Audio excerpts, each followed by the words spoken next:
अस्सलाम वालेकुम नाज़रीन, MIM न्यूज़ कराची के साथ मैं हूं तैयबा सैयद। इन्नल्लाहि व इन्ना इलैहि राजिऊन। ईरानी सदर इब्राहिम रईसी और वज़ीर ख़ारजा हेलीकॉप्टर हादसे में जाम बहक। मीडिया ने हेलीकॉप्टर हादसे में इब्राहिम रईसी के जाम बहक होने की तस्दीक कर दी।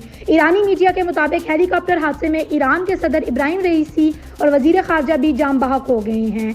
ईरानी सुप्रीम लीडर आयतुल्लाह खामनाई के तर्जुमान और मशरकी आज़रबाईजान के गवर्नर भी इस हेलीकॉप्टर में सवार थे।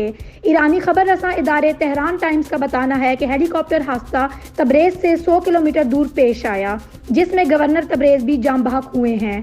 ईरानी हुक्काम के मुताबिक कुछ लाशें जल कर नाकाबिले शनाख्त हो गई हैं। इससे कबल ईरानी हिलाल अहमर के सरबराह का कहना था कि सदर रईसी का हेलीकॉप्टर क्रैश होने के बाद जिंदा बचने के मुसाफिरों का कोई नामो निशान नहीं है।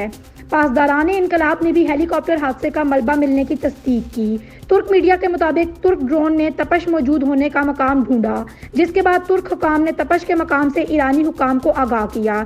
हेलीकॉप्टर खराब मौसमी हालात में दमीजर जंगल में क्रैश हुआ।